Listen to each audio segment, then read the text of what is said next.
C'est une chance de boxer à domicile pour essayer d'aller conquérir un titre.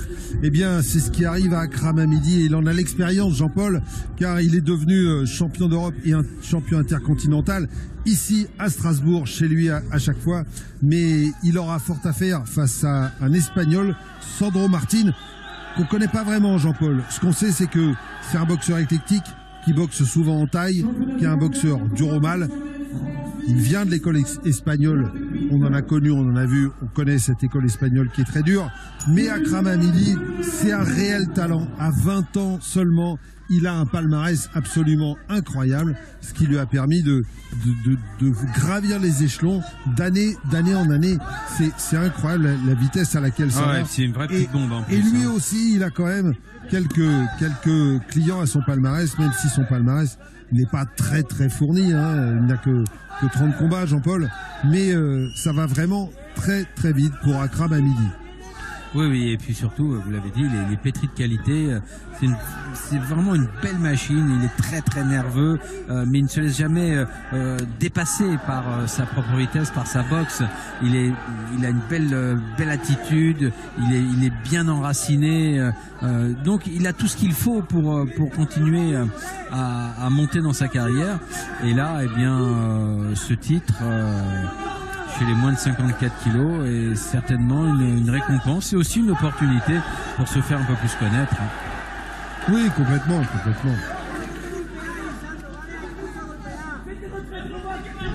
Combat prévu en 5 rounds de 3 minutes pour cette ceinture mondiale ISKA. Oh, le travail en bas d'Akram Hamidi, on en parlait, hein, de sa vitesse, de sa variété, de son explosivité. Alors dans cette catégorie, il y a un... Oui, il y a un extraterrestre. Voilà. Dans enfin, il y en a deux. Hein. Il y en a deux, d'ailleurs. Il y a bien sûr Giovanni Gross. Voilà, qu'on aimerait bien voir face à Akram Hamidi avant qu'il prenne sa retraite, Giovanni Gross, parce qu'il ne va pas pouvoir boxer encore 50 ans. Hein. Et puis l'autre qui est vraiment... lui, on l'a vu pas mal de fois cette année. On manque de superlatifs. C'est Luc Géniès qui vraiment s'est transformé. C'est incroyable ce qu'a réussi à faire Luc Géniès cette année. Ouais. Et c'est d'ailleurs assez étonnant. Vous me direz que voilà, je m'insurge souvent, mais pourquoi il n'y a pas eu une triangulaire entre Luc Géniès, Franck Giovanni Gross et Akram Hamidi avant un titre mondial? Comment ça se fait? Ils sont 3 Français.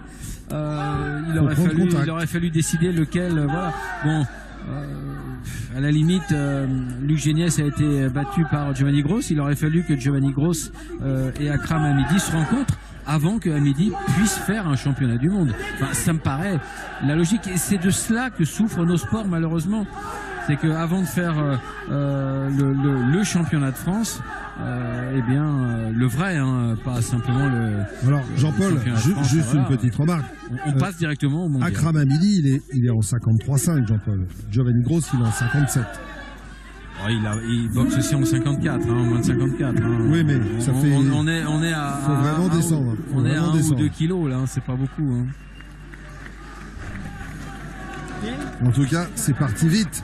Oui, c'est parti d'Akram Hamidi. Et c'est très bien parti. Ouais. Et on a vu déjà l'étendue du talent, hein, d'Akram Hamidi. Moi, quand je dis ça, c'est au contraire pour que les boxeurs, non, mais Jean-Paul, je comprends bien ce que vous dites, soient encore mieux reconnus. Mais... Malheureusement, ça dessert nos sports de voir des championnats du monde ou d'Europe tous les week-ends. C'est vrai, Jean-Paul. Non, mais c'est vrai, Jean-Paul. Mais en même temps, il était important de signaler que à la fois Luc Géniès et à la fois Giovanni Gross sont plutôt en moins de 57 qu'en moins de 54. Voilà.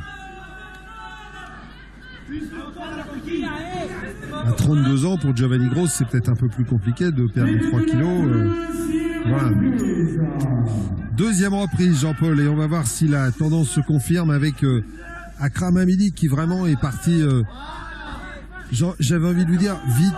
et assez brillamment dans ce combat. Et comme il était intelligent, et puis son coin l'est également, la première reprise servait aussi d'étalonnage. Hein. Ouais, et puis Sandro Martin a peut-être aussi le style pour le faire briller.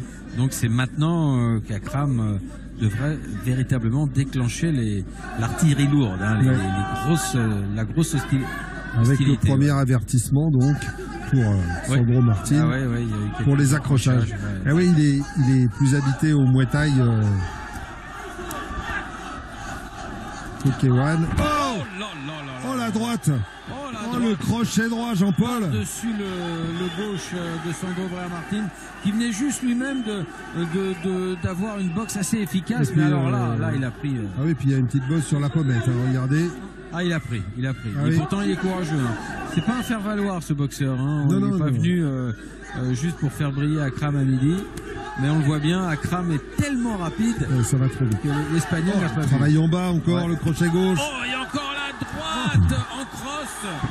Terrible. Et là, c'est fini, Jean-Paul. C'est fini. Oh là là, regardez les yeux, regardez le regard de Sandro Martin. Il lui a explosé le nez au passage. Oh là.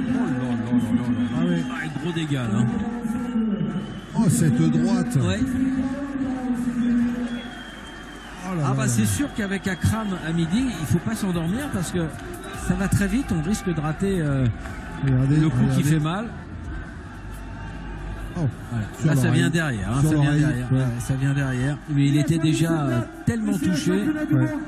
Voilà. S'il vous plaît, à toutes les personnes qui viennent vouloir descendre du ring. Quelle vitesse, Jean-Paul, quelle vitesse. Parce qu'au-delà de la puissance, ce qu'on a vu depuis le début avec Akram Hamidi, alors c'est vrai qu'on est dans les 53 kilos, hein, Jean-Paul, mais ça va à une vitesse. Ça va très très vite. De ce championnat du monde. Là aussi, on aurait aimé en voir un peu plus. Oui. Finalement, hein, Jean-Paul. Maximum de bruit pour le champion du monde. Voilà la décision. Et moi, je vous laisse, Jean-Paul. Ouais, c'est ça. On va retrouver Philippe sur le ring. Et on félicite une fois encore Akram Hamidi. Et puis, on espère le retrouver bientôt. On sait qu'il y avait eu un petit déboire. C'était au Japon, je crois. Il avait suivi une défaite. Il faudrait qu'il retrouve le gros niveau mondial pour nous prouver tout ce qu'il sait faire. Allez, on le retrouve au micro de Philippe pour le débrief After Fight.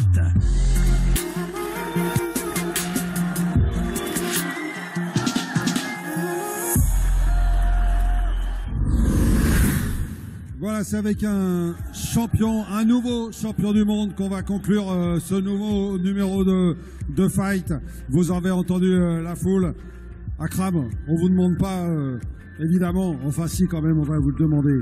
C'est bon de gagner chez soi, surtout une belle ceinture comme ça. Ah, c'est hyper bon de gagner chez soi, avec tout ce public, avec le public strasbourgeois, avec tous mes partenaires d'entraînement, tous mes coachs qui me soutiennent, qui sont là pour me préparer. Tout mon quartier Haute-Pierre qui est là pour me soutenir toute l'année. Toute l'année, ils sont là pour me soutenir. À mes coachs, à toutes les personnes que je connais, à ma famille, à mes parents, à mes frères et sœurs, cette victoire, je leur dédicace. Et oui, puis il y a même votre père sur le ring. Ouais, mon père, c'est la première fois qu'il vient me voir boxer. Parce que d'habitude, je boxe très très loin. L'année dernière, elle n'a pas pu être là. Et c'est une grande fierté de remporter un titre mondial avec mon père. Alors justement, on va en revenir sur ce combat. Au départ, on en parlait avec Steve Valente, votre entraîneur, au début de la soirée. C'était pas un cadeau, cet adversaire. Et on a eu l'impression que finalement, vous avez trouvé la clé tout de suite. Ça doit être dur aussi pour lui de boxer à l'extérieur, à domicile chez moi. Après, on s'est très très bien préparé. C'est un grand boxeur, mais que j'ai su vraiment bien préparer. Je me suis entraîné très très dur. Et j'ai réussi à faire la différence. Au-delà de la préparation, on a eu l'impression que vous avez trouvé assez vite. On a vu les coups au corps. On a vu assez vite ces coups qui passaient dans sa garde. Vous pouviez le toucher. C'est bizarre, mais sur le bord du ring, on se dit, tiens, il a trouvé quelque chose. C'est un adversaire qui va lui convenir. Steve a analysé mon adversaire de A à Z. Il l'a scanné de A à Z et il m'a dit quoi faire et je l'ai fait. Il l'a scanné. Ouais, c'est ça. Alors, il y a eu après ce coup ou ces coups, vous avez senti tout de suite que Surtout sur le deuxième knockdown, la différence était faite. Ça allait pas, qu'il allait pas reprendre. Ah ben ça c'est grâce à l'anglaise de Saïd, mon entraîneur. Il a très bien préparé en boxe anglaise et j'ai su mettre tout ça en œuvre. C'est une belle soirée pour le club, en tout cas pour Strasbourg. C'est une très grande soirée pour Strasbourg et je tiens vraiment à remercier du fond du cœur mon grand frère Steve Valente, qui sans lui rien ne serait arrivé. Ouais, Steve, ça a été un grand champion aussi, donc il sait ce que c'est. Bravo, merci. Partez pas tout de suite parce que nous, on va conclure cette émission avec vous. On va rappeler donc à Strasbourg, eh bien, il y a maintenant un nouveau champion d'Europe et un nouveau champion du monde. Ils étaient sur ce ring là ce soir. On retiendra la belle victoire.